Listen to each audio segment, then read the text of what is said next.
All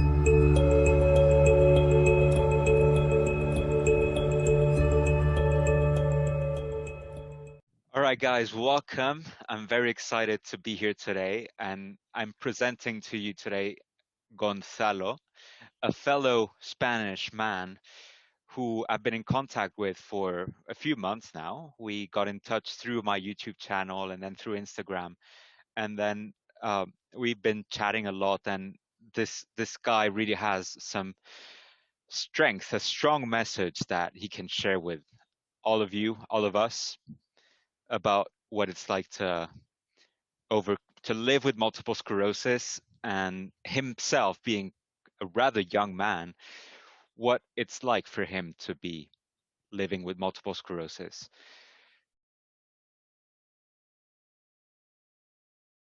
So, Gonzalo, could you give us a short presentation of how it all began? Because I know you've Yeah, of had course. your symptoms for quite a few years, but the diagnosis came later. Yeah, Is that so? absolutely. Hmm. Yeah, I've been living with weird symptoms since 2016, and it was very, very difficult to specialists to really hit the nail on the head with what was it that was causing all these issues. Difficulty speaking, memory loss, like short-term memory loss, like I never remember where I leave my things, and that didn't really used to happen to me. And I'm not that old as to have like dementia or something like that. So it was very difficult to grasp, because it was also sometimes associated to just having a lack of attention, which never had happened to me before. I had always had good marks on school. I was a good student. I was never diagnosed with attention deficit, and I have an understanding that that usually is something that is diagnosed earlier in life. So it kind of made no sense to me. And also, a neurologist did an electric test that was very, very painful to try and explain why my hand had gone numb. I didn't feel in my right hand, and why I felt like electricity in my arm where I wore kinds of these kind of sweaters, and why I was so tired. There were a lot of things, and there weren't really much things that could explain everything at once. And since I only had like a clinical symptom once per se, that lasted over 24 hours, even a neurologist wasn't going to diagnose me with multiple sclerosis, because supposedly I needed to have two clinical symptoms in like distributed in space and time. Like it had to be in another place different than the one that I had already had. So I had a puncture from Hmm. my liquid, from my like my spinal cord The liquid. I don't the really lumbar know how to puncture. say it. The lumbar Yeah, puncture. yeah. Yeah.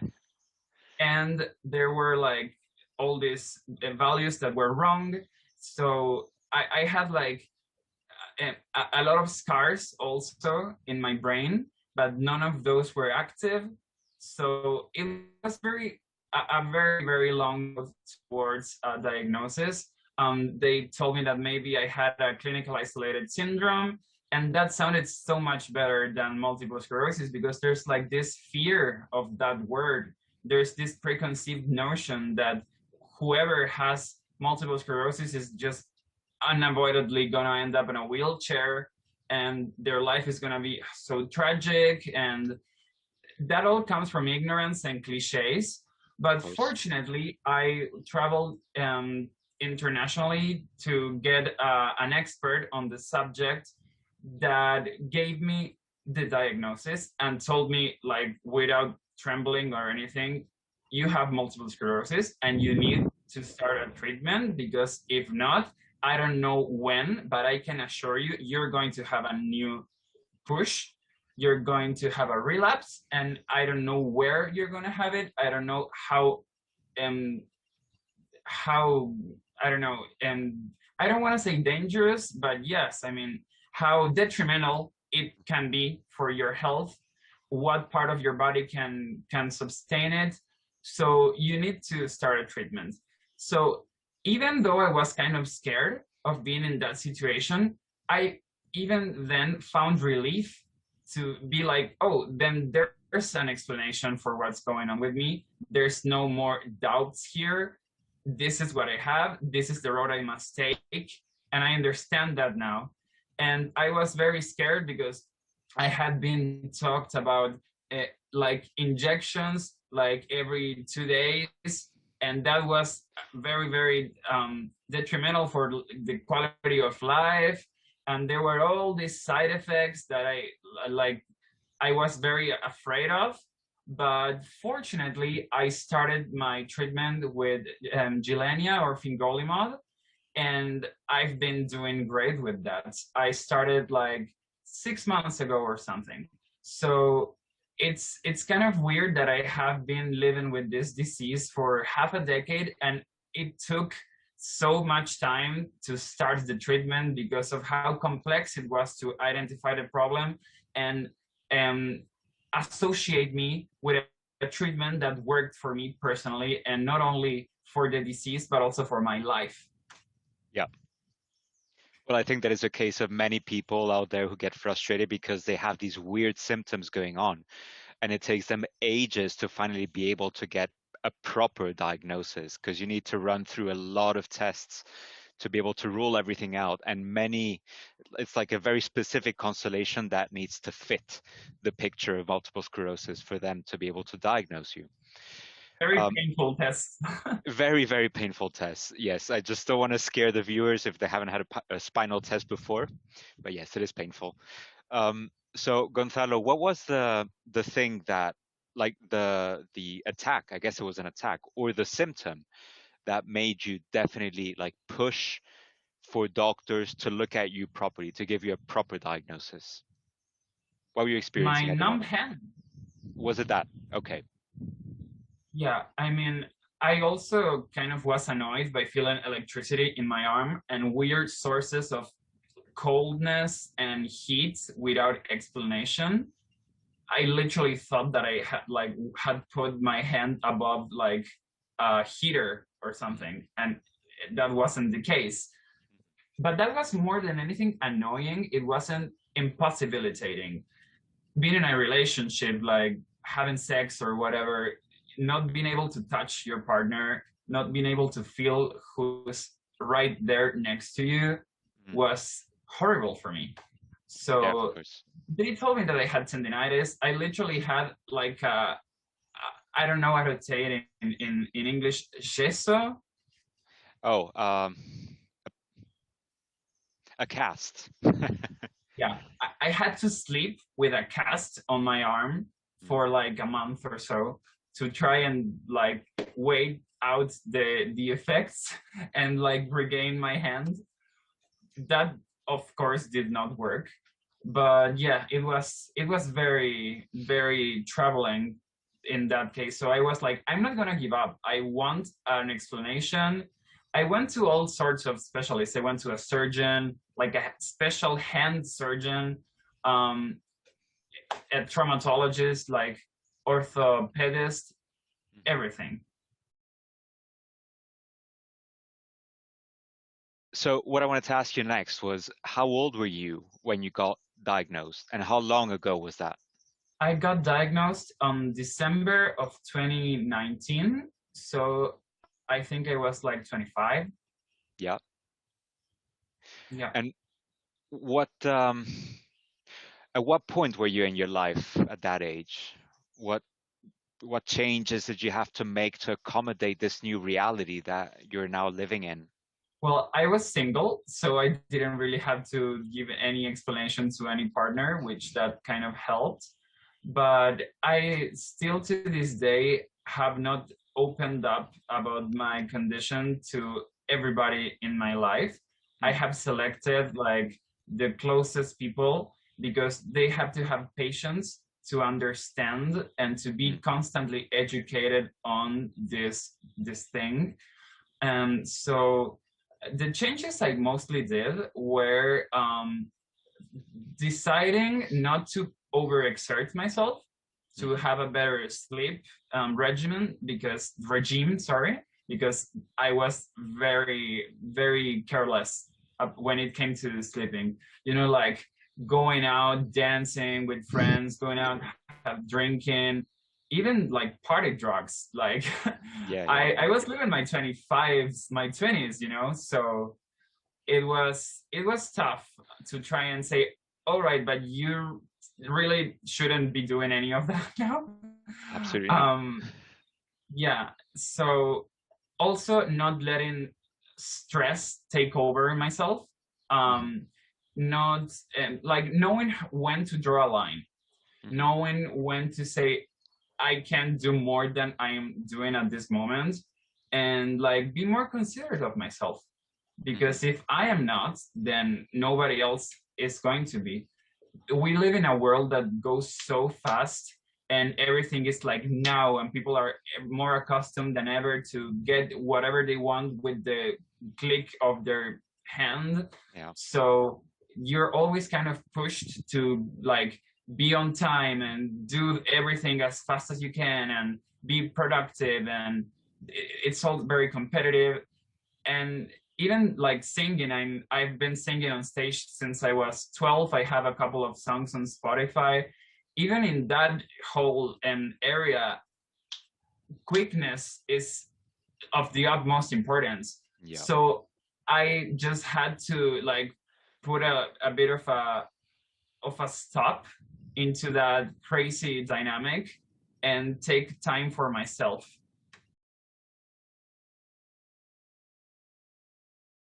Good. And how do you do that? What does it mean to you to take time for yourself? To be very attentive if I'm being tired, if my eyesight is getting tired, if I'm just like depending on Red Bulls not to like fall asleep on the day, Mhm. trying to like just take a moment to just like not do anything, just sit and go over the things that I did and feel proud of what I'm accomplishing day by day. That's very good. Do you find that you lose track of things you've done throughout the days? And how do you keep track of your Yeah, activities? it's very annoying. I don't know where I leave my keys. I don't remember Mhm. where I leave my cell phone, even though I was just with it on my hand. I lose credit cards like very often. I'm not proud of it, but eh, what are you gonna do? It's like this fog in your mind, these blank spaces that you don't really have recollection of. So it's pretty tough to keep track of it. Yeah, and a little parenthesis here, just talking about that brain fog. Gonzalo and I, prior to recording this interview, I was struggling to find my way around the technicalities of how to record the interview, which is something that I've done countless times. Yet every single time that I have to figure out how to do it, I forget. And my friends, this is what we call brain fog. Um, so, Gonzalo, Something that I have found interesting about that is that I remember things before I started having symptoms much clearer than after. Like my life before 2016, I remember it so clearly, like it were yesterday, like it were like the last few years. And from 2016 onwards, everything is much more foggy. Like it's so weird. Like I remember much clearer like states in my life that were previous to the starting of the symptoms than afterwards, even though those years are earlier in time. yeah, it is frustrating. I know exactly what you mean. And I think everyone watching knows what Gonzalo means. Um, so I'm going to be a little bit indiscreet, but I know you're a gay man. Yep. And so I'm saying this because I know that we have quite a few gay men also looking at this channel, and I think it's an interesting topic. But how did your gay surroundings, if they've been made aware of your condition, how did they respond to it? I didn't really give the chance to that area to respond. Maybe I'm in the wrong here, but you probably know as much as me that the gay lifestyle is very on the edge. Hmm. It's very reckless, Yeah. very careless, very like to the limit. So for example, I remember like being in a party once and I was offered a pill of ecstasy Mm. and I pretended I had taken it while I actually like saved it on my pocket and then it disintegrated in the washing machine Yeah. the next day.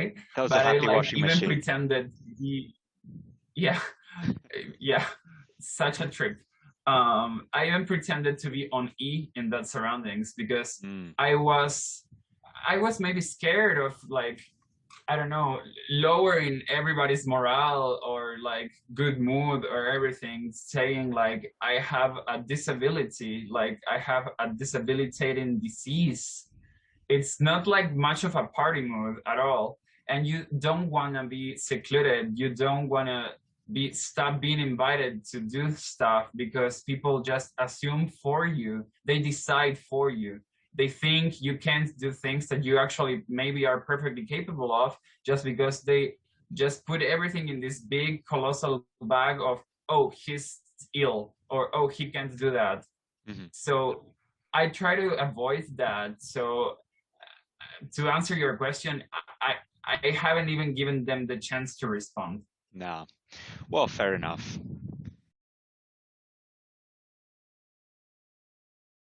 But there is a very interesting aspect about you, which is that you are a singer, you're a performer, right? Yeah, yeah. And how do you feel that that benefits you, like psychologically, in your self confidence? And like, do you feel any physical benefits from standing there upstage and letting out your emotions in Well, front of people? unfortunately, I haven't been able to be on stage in a while, like since 2019, because of the pandemic and live performing Oh, is literally true. prohibited. Yeah. But what I can tell you is that singing has been kind of like the pebble stone of my self confidence for since really I can remember. Mhm. Um, I've never been kind of the masculine type of guy. I didn't really like football, so I was kind of always more into like the art, music, poetry, whatever things that were not associated as being masculine at all. So I was kind of always never taken seriously by my fellows, like my boys, like my classmates, whatever. But then I got on stage, and the entire class got invited to see me perform, and I gained their respects because they were like they didn't see it coming. They weren't expecting such a voice to come out, and I'm not being like egocentric or whatever. I'm just quoting like phrases that have been thrown at me. So yeah, I mean, feeling confident in myself on stage. I never even suspected that that confidence could even help me fight like an an issue that I found myself having while I wasn't singing. Multiple sclerosis is present for me in the daily because I like struggle to enunciate words. I can sometimes I can find the words in my mind, and sometimes I find them, but I can't utter them properly, and that seems to disappear and go back to normal when I sing. I have no issue whatsoever like singing lyrics, and I struggle even like less when I'm singing something that I have known for a long time. Now it's sometimes I forget lyrics when I learn something new. But one thing is to forget lyrics that you're learning newly, And another thing is to know them and not being able to pronounce them. And that never has happened to me while singing. So I make like this association that whatever source of confidence you have to hone it. You have to tap into it and use that to go against your obstacles, because that's what you do also in life. Like you shield yourself with your armor that you know that you have, and then the obstacles, the foreign threats can't really take you, can't really reach you. But if you second guess yourself, if you doubt yourself, then you don't have that strength backing you. So it's very important to find whatever source of strength you individually have. And for me, that has always been my voice.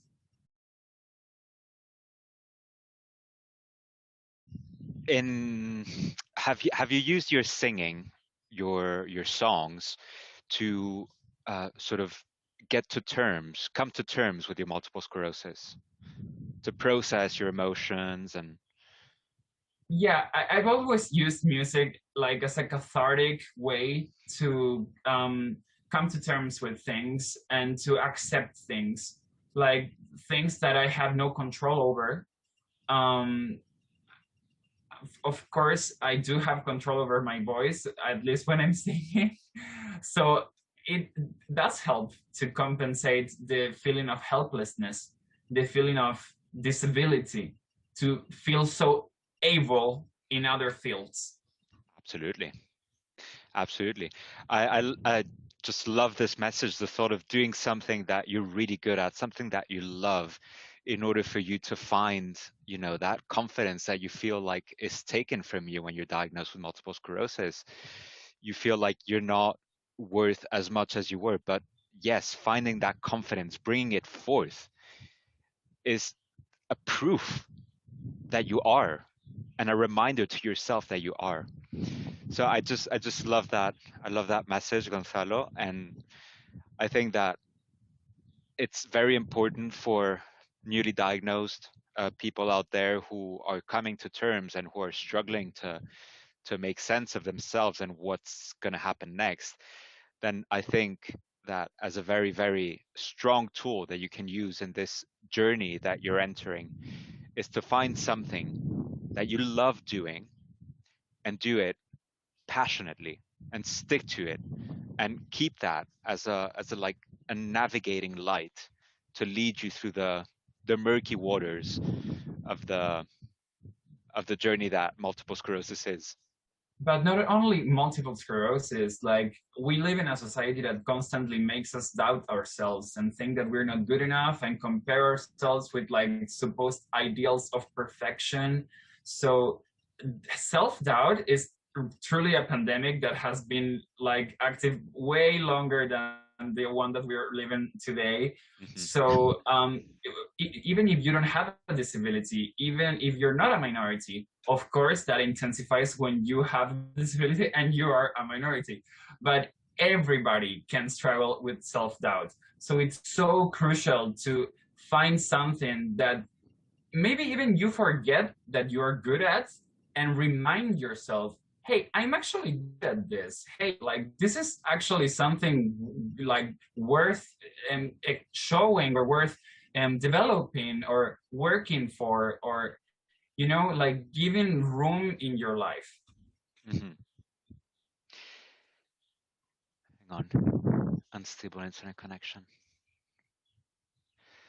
um yeah, that's a very powerful message, Gonzalo. Is there anything that you would like to share to people, like yourself being someone who's been diagnosed recently?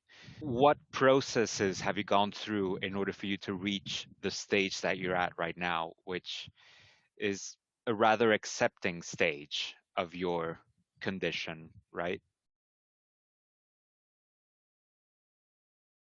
Informing yourself, Hmm. informing yourself that there's not a cliche of what multiple sclerosis looks like. They don't call it the snowflake disease just for nothing. I mean, there's like everybody knows the actress Selma Blair, that is literally hired to keep on acting, Hmm. and like with people that don't have multiple sclerosis or anything. So she keeps up with her colleagues. I mean, and she has a pretty aggressive and like way of multiple sclerosis. Yeah, yeah, yeah. So she's so inspiring, but that's not the only example. Like there's people living under the radar that you wouldn't even think that they have multiple sclerosis, that you come across in the street, and they are taking like immunoregulatory therapy. So it's not like this square thing that's like, oh, I have this, I'm gonna be this. You are the one who's going to define what multiple sclerosis is going to look like for yourself. You have to go on your own road. And there are a lot of inspirations and different examples, but at the end of the day, no one is going to be your case. You are your case. You are the one responsible for your outcome in many Exactly. ways. Yeah. The one thing that we all share, I think, is that, and it doesn't only apply to people with multiple sclerosis, but we all have to do whatever we can to stay positive, right? Because positivity Absolutely. is one of the most important things with this condition, and as I said, not only this condition, but everything in life. Just do whatever you can to stay positive and to find strength and find confidence in yourself. Well, my mom is a doctor, and she has like a quarter of a century experience in hospitals and treating patients. And she told me, patients that say, I'm not going to make it out of this one, usually don't. And patients that say, I'm going to fight, I'm going to keep on living, I'm going to go ahead, I'm going to move on from this, are the ones who end up doing exactly that. So believing in like in positivity and realistically believing that you have the chance to do a lot of things, and not like just cancel all your options because you think that you're not going to be able to do them. Try it. It's Mhm. try and learn from what you are able to do at the moment. Maybe some days you're going to be able to do less than others, and that's okay too. Has multiple sclerosis pushed you to want to challenge yourself in a way that you didn't think you would prior to the diagnosis? Do you have any what projects? what it has done for me is not to take for granted, not taking things for granted. Like I ran a lot before, I swam a lot, and I was like, yeah, I've always been able to do this. Well, not taking that for granted and still revisiting that. And it's like, am I still able to do these things? And be very aware and try my best and give it my all, and not just winging it, you know? Just Mhm. be like very conscious of your capabilities, and try and reaffirm that they are still there. That's kind of what has changed in the way that I do things. Not saying like, oh, I always was able to do that. If I wanted, I could. No, that's not the mindset. It's not if I wanted, I could. It's like, do you want it? Well, try it. All right, Gonzalo, I think that's a wrap. Is there a last like sentence that you want to leave with? I know it's kind of cliche and it's very much associated to the LGBT community, but it does get better. Even when it's a disability that may even get worse biologically, it gets better in the sense that you become more accepting of it. You know it every time more, like by heart. You know yourself. It gives you like a special insight of yourself that I don't think anything else does. So it does get better in the sense that you know yourself in a much deeper level than you would in other ways. And I think it makes you appreciate the little things much more. It makes you not take things for granted. it makes you have like a higher level of appreciation for your own life and for your relationships. And it does give like this kind of hidden gems that you would never think it would.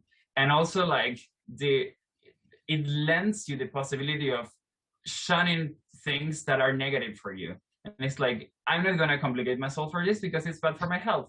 And actually know that is the case and actually have the empowerment and the strength to do that and to expulse whatever negativity is affecting you. So it does give you some like kind of secret tools.